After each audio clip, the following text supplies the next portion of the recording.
Chapter 6. Pearl. We have as yet hardly spoken of the infant, that little creature whose innocent life had sprung, by the inscrutable decree of Providence, a lovely and immortal flower, out of the rank luxuriance of a guilty passion.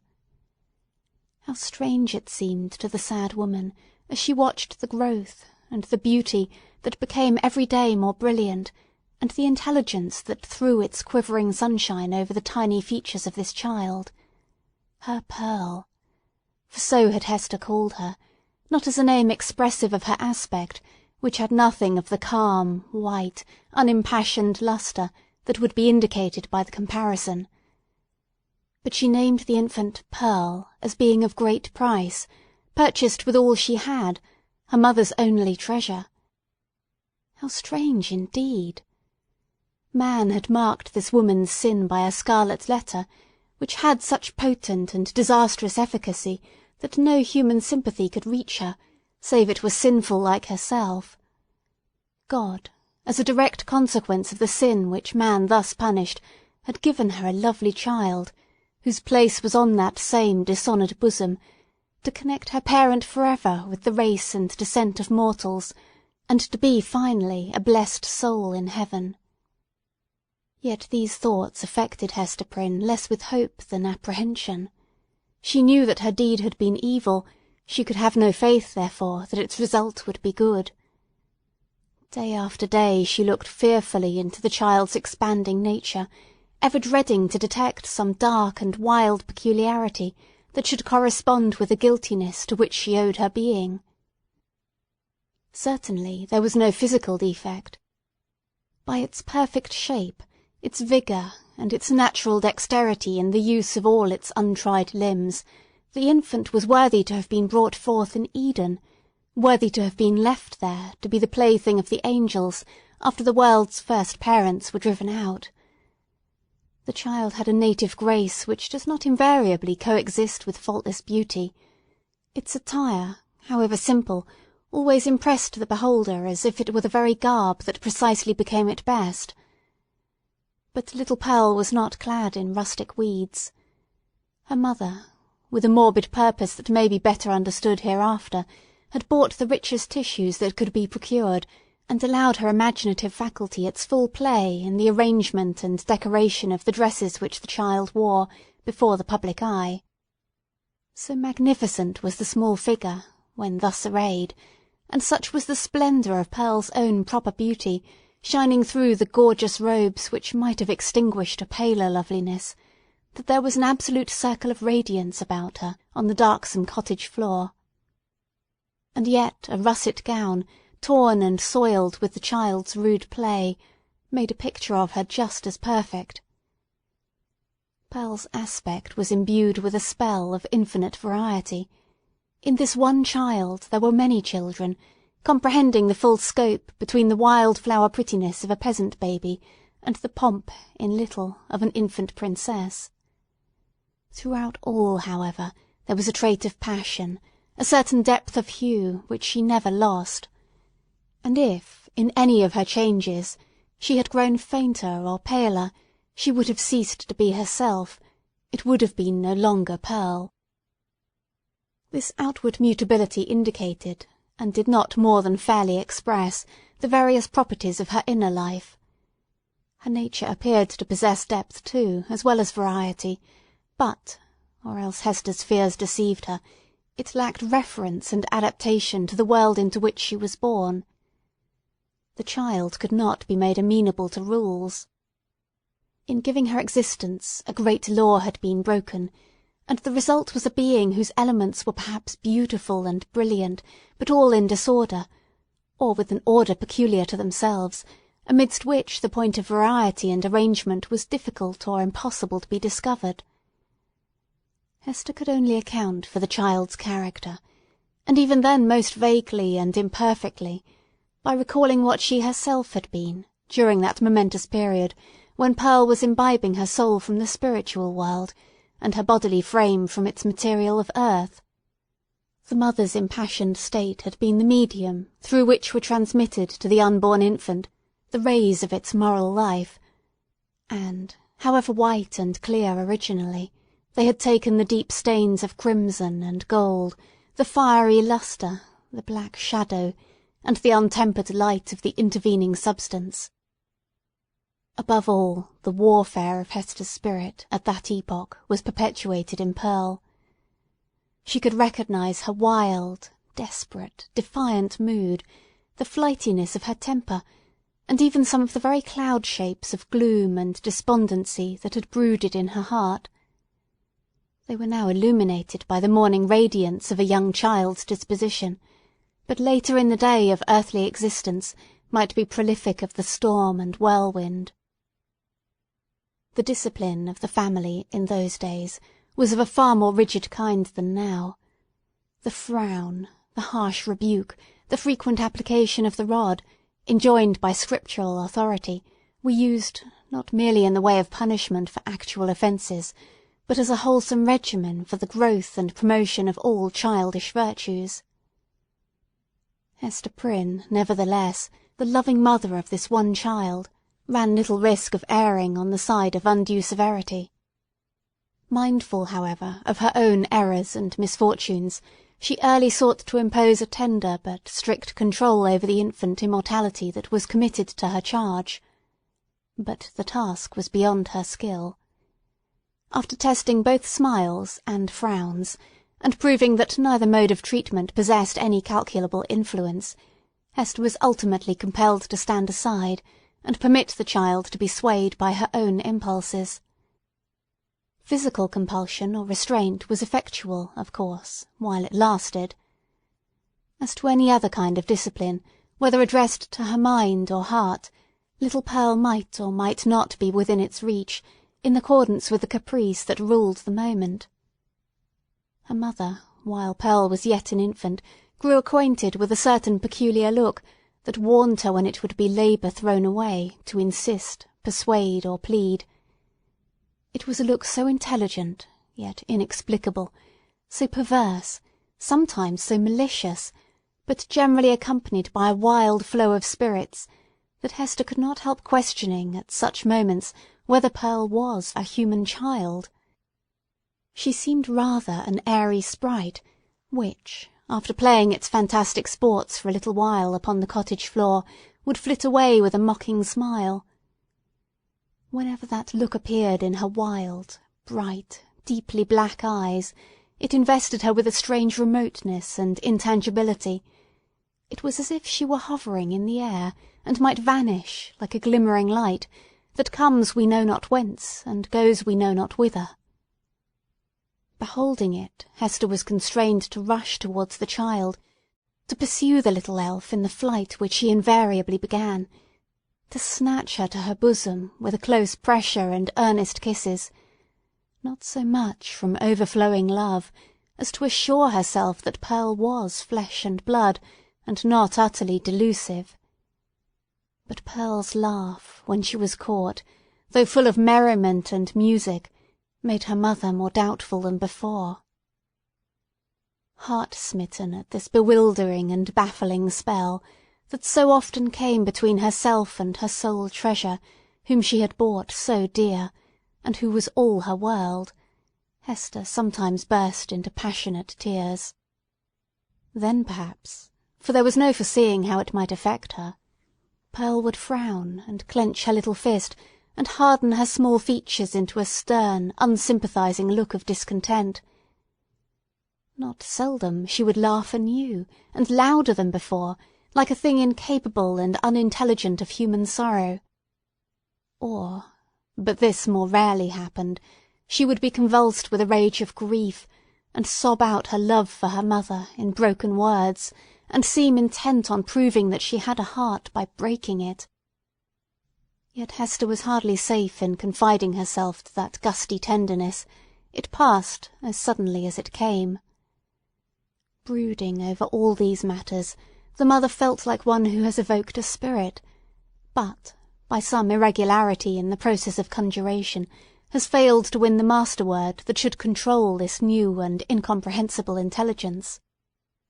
Her only real comfort was when the child lay in the placidity of sleep. Then she was sure of her, and tasted hours of quiet, sad, delicious happiness, until, perhaps with that perverse expression glimmering from beneath her opening lids, little Pearl awoke. How soon, with what strange rapidity indeed, did Pearl arrive at an age that was capable of social intercourse beyond the mother's ever-ready smile and nonsense words. And then what happiness would it have been could Hester Prynne have heard her clear, bird-like voice mingling with the uproar of other childish voices, and have distinguished and unravelled her own darling's tones amid all the entangled outcry of a group of sportive children. But this could never be. Pearl was a born outcast of the infantile world. An imp of evil, emblem and product of sin, she had no right among christened infants.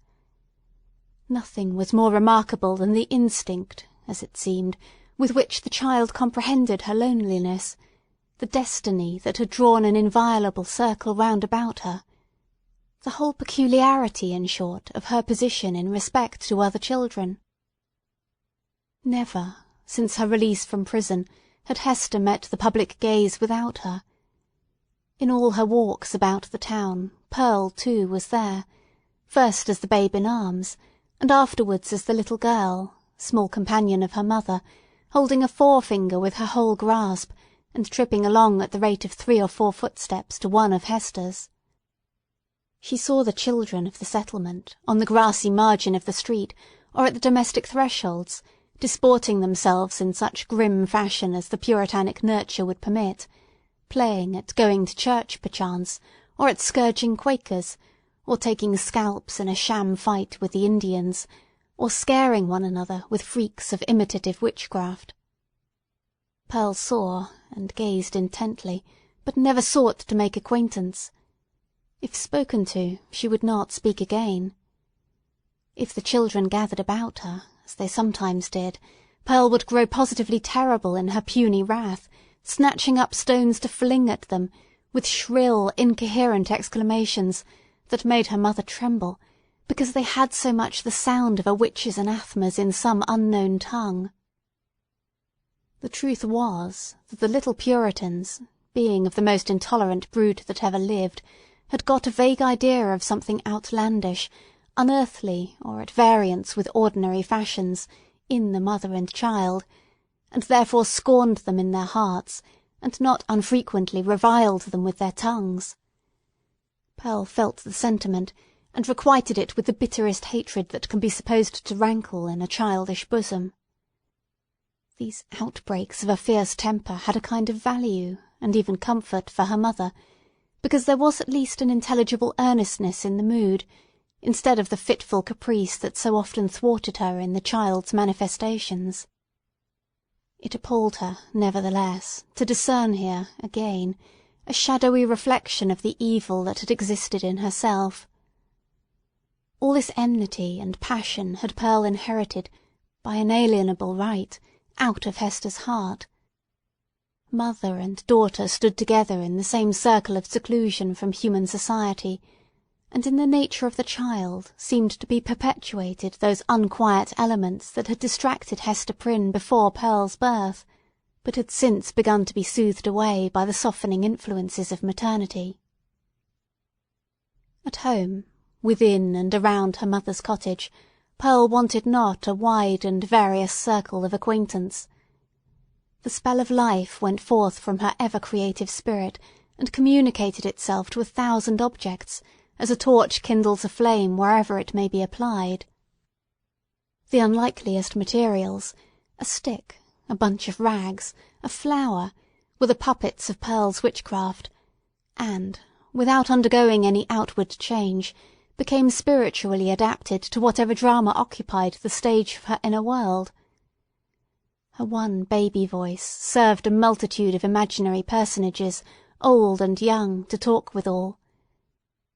The pine-trees, aged, black and solemn, and flinging groans and other melancholy utterances on the breeze, needed little transformation to figure as Puritan elders. The ugliest weeds of the garden were their children, whom Pearl smote down and uprooted most unmercifully. It was wonderful, the vast variety of forms into which she threw her intellect, with no continuity indeed, but darting up and dancing, always in a state of preternatural activity, soon sinking down, as if exhausted by so rapid and feverish a tide of life, and succeeded by other shapes of a similar wild energy. It was like nothing so much as the phantasmagoric play of the Northern Lights. In the mere exercise of the fancy, however, and the sportiveness of a growing mind, there might be little more than was observable in other children of bright faculties, except as Pearl, in the dearth of human playmates, was thrown more upon the visionary throng which she created. The singularity lay in the hostile feelings with which the child regarded all these offspring of her own heart and mind.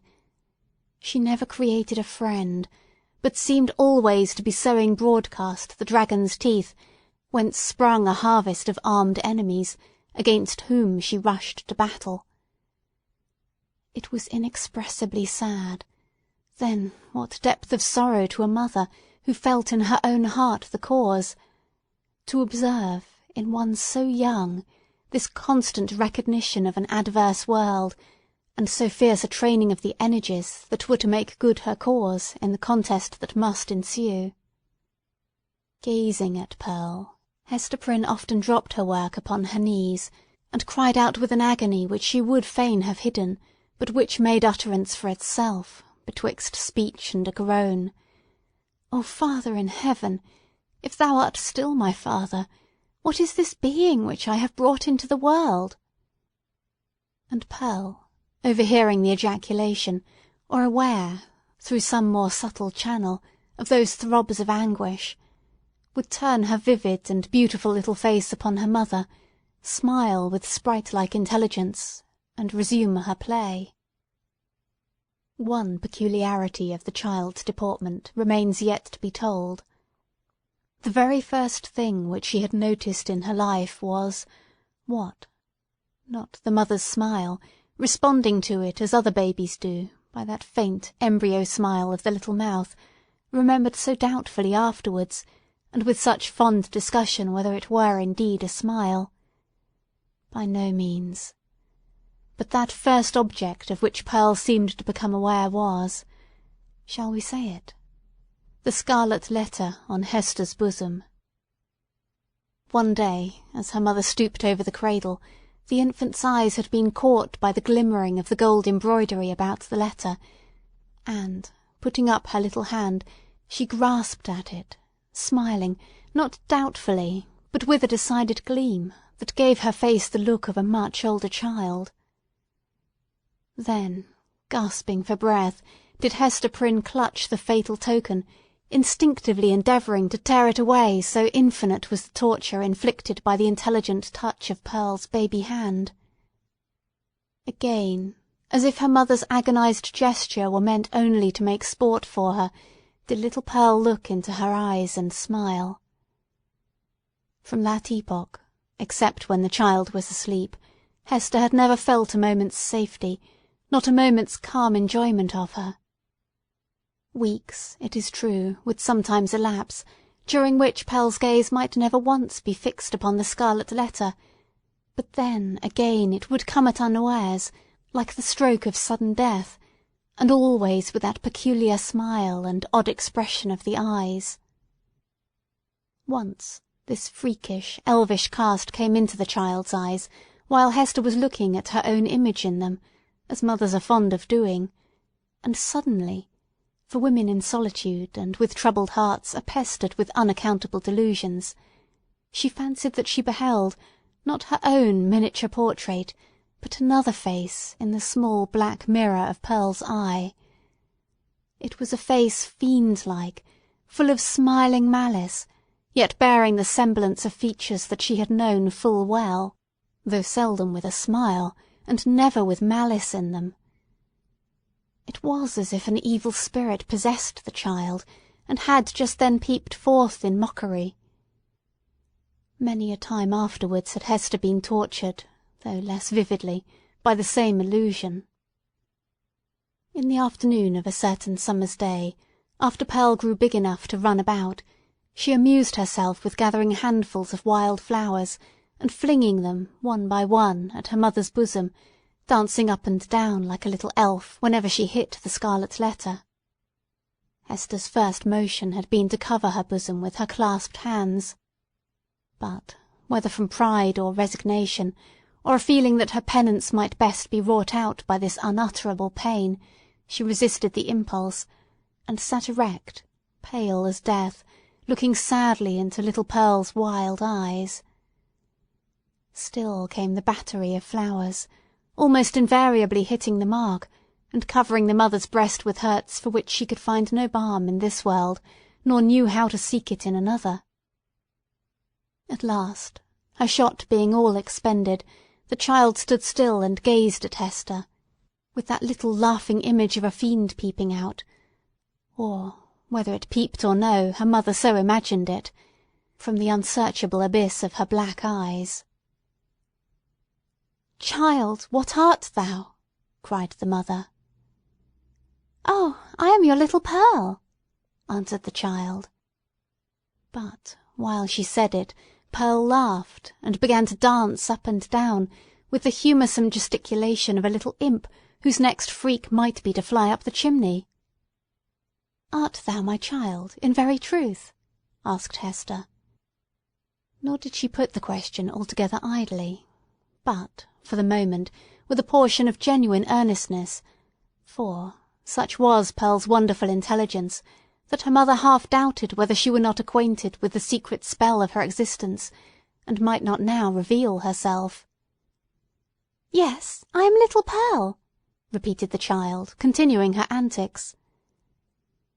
"Thou art not my child. Thou art no Pearl of mine," said the mother, half playfully, for it was often the case that a sportive impulse came over her in the midst of her deepest suffering. "Tell me, then, what thou art, and who sent thee hither."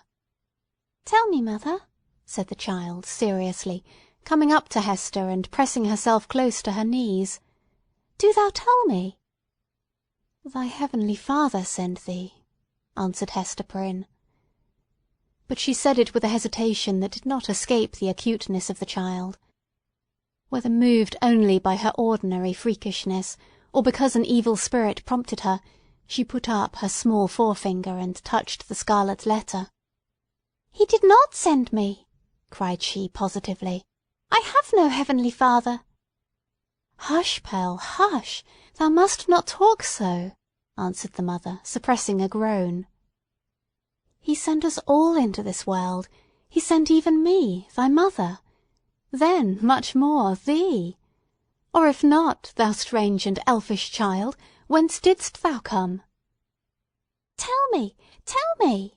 repeated Pearl, no longer seriously, but laughing and capering about the floor. "It is thou that must tell me!" But Hester could not resolve the query, being herself in a dismal labyrinth of doubt. She remembered, betwixt a smile and a shudder, the talk of the neighbouring townspeople, who, seeking vainly elsewhere for the child's paternity, and observing some of her odd attributes, had given out that poor little Pearl was a demon offspring, such as, ever since old Catholic times, had occasionally been seen on earth through the agency of their mother's sin, and to promote some foul and wicked purpose. Luther, according to the scandal of his monkish enemies, was a brat of that hellish breed, nor was Pearl the only child to whom this inauspicious origin was assigned among the New England Puritans.